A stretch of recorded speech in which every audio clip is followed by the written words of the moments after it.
कोलकाता के एक प्रसिद्ध अस्पताल में डॉक्टर मौमिता की कहानी जितनी असाधारण थी उतनी ही डरावनी भी। मौमिता एक युवा और होनहार डॉक्टर थी जिसने मेडिकल की पढ़ाई पूरी कर अपने करियर की शुरुआत इस अस्पताल से की थी। उसका सपना था कि वह एक दिन सबसे बेहतरीन सर्जन बनेगी और अपने काम से लोगों की जिंदगियों को बचाएगी। अस्पताल की प्राचीन और विशाल इमारत पहले एक ब्रिटिश कालीन महल हुआ करती थी, जिसे आजादी के बाद अस्पताल में तब्दील कर दिया गया था। इसके चारों ओर ऊंची दीवारें और अंदर पुराने जमाने की सजावट देखकर कई लोग इसे मनहूस मानते थे। यहाँ के कुछ बुजुर्ग नर्स और वार्ड बॉय अक्सर इस इमारत के भूता होने की बातें किया करते थे, लेकिन मौमिता ऐसी बातों पर बिल्कुल विश्वास नहीं करती थी। वह आधुनिक शिक्षा में विश्वास रखती थी और भूत प्रेत की कहानियों को केवल अंधविश्वास मानती थी। एक दिन मौमिता को एक बहुत ही कठिन सर्जरी का केस मिला। ये एक एक्सीडेंट का मामला था जिसमें मरीज की हालत गंभीर थी। वह एक जवान लड़की थी जिसका नाम अनुश्री था। उसकी उम्र लगभग 22 साल थी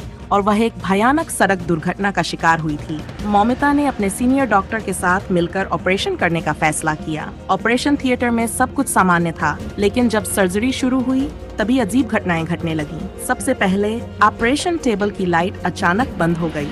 कोई तकनीकी खराबी नहीं थी, फिर भी लाइट काम नहीं कर रही थी। थोड़ी देर बाद बिना किसी कारण के मॉनिटर के सारे रीडिंग्स गड़बड़ाने लगे। मौमिता और उसकी टीम ने इसे इग्नोर किया और ऑपरेशन पर ध्यान केंद्रित रखा। जैसे ही मौमिता ने अनुश्री के शरीर में चीरा लगाया, उसे एक ठंडी हवा का झोंका महसूस हुआ, जैसे कोई उसके बहुत पास से गुजर गया हो। ऑपरेशन थिएटर में सभी की नजरें अचानक मौमिता पर टिक गईं। मौमिता ने खुद को संभाला और ऑपरेशन जारी रखा, लेकिन उसे बार बार ऐसा महसूस हो रहा था जैसे कोई उसे देख रहा है। उसने सिर उठाकर चारों ओर देखा, लेकिन उसे कुछ नहीं दिखा। ऑपरेशन खत्म हुआ, लेकिन अनुश्री को बचाया नहीं जा सका। वह ऑपरेशन के दौरान ही दम तोड़ गई। मौमिता के लिए ये बहुत बड़ा झटका था, क्योंकि यह उसका पहला केस था जिसमें उसने किसी को खो दिया था। अनुश्री की मौत के बाद अस्पताल में अजीब घटनाएं बढ़ने लगीं। रात में ऑपरेशन थिएटर के अंदर से अजीब आवाजें आने लगीं। कभी कभी वहां काम करने वाले स्टाफ ने देखा कि अनुश्री की परछाई ऑपरेशन टेबल पर लेटी हुई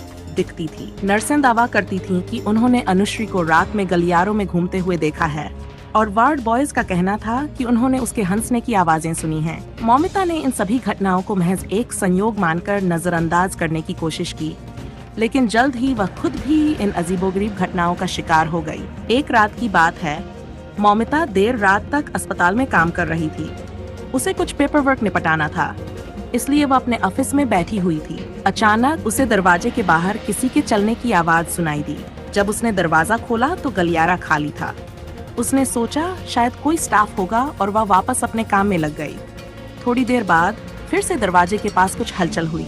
इस बार मौमिता दरवाजे तक गई और बाहर झांका, लेकिन फिर से कोई नहीं था। उसका दिल तेजी से धड़कने लगा, लेकिन उसने खुद को संभाला और सोचा कि ये उसकी थकान का असर हो सकता है। रात और गहराने लगी और मौमिता के अंदर एक अजीब सा डर पैदा होने लगा। उसे ऐसा महसूस हो रहा था जैसे कोई उसे लगातार देख रहा हो। तभी अचानक उसकी कंप्यूटर स्क्रीन पर एक अजीब सी छवि उभरने लगी। यह अनुश्री की तस्वीर थी जो ऑपरेशन टेबल पर मृत पड़ी थी। मौमिता घबरा गई और उसने तुरंत कंप्यूटर बंद कर दिया, लेकिन कंप्यूटर खुद ब खुद फिर से चालू हो गया और अनुश्री की तस्वीर स्क्रीन पर और साफ दिखाई देने लगी।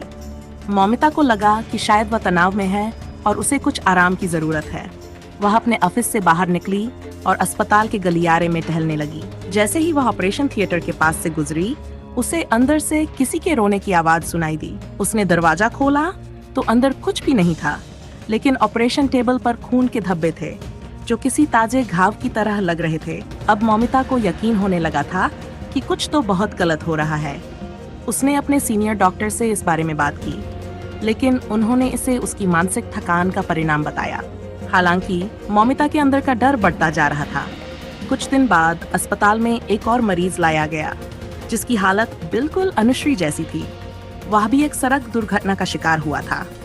इस बार मौमिता को लगा कि वह पहले जैसी गलती नहीं दोहराएगी और मरीज की जान बचा लेगी। ऑपरेशन थिएटर में सब कुछ सामान्य था, लेकिन जैसे ही सर्जरी शुरू हुई, वही अजीब घटनाएं फिर से होने लगीं। लाइट्स फिर से बंद हो गई, मॉनिटर के रीडिंग्स गड़बड़ाने लगे और अचानक अनुश्री की परछाई मौमिता के सामने आ गई। वह परछाई धीरे धीरे मौमिता के करीब आने लगी और मौमिता की सांसें थमने लगीं। उसे ऐसा महसूस हुआ जैसे कोई उसकी गर्दन को दबा रहा हो। वह चीखना चाहती थी, लेकिन उसकी आवाज नहीं निकल रही थी। तभी ऑपरेशन थिएटर में बाकी स्टाफ ने उसे देखा और तुरंत उसे बाहर निकाला। मौमिता बेहोश हो गई थी। जब वह होश में आई तो उसे अस्पताल से कुछ दिन की छुट्टी दे दी गई। वह अब समझ चुकी थी कि यह महज उसकी मानसिक थकान नहीं थी, बल्कि कुछ अजीब और खतरनाक था। अस्पताल में काम करने वाले स्टाफ ने भी महसूस किया कि जब से अनुश्री की मौत हुई है, तब से यह अस्पताल कुछ रहस्यमय घटनाओं का केंद्र बन गया है।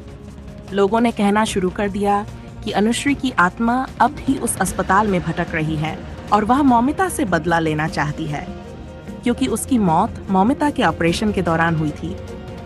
मौमिता ने खुद को इससे दूर रखने की बहुत कोशिश की, लेकिन वह मानसिक रूप से टूट चुकी थी।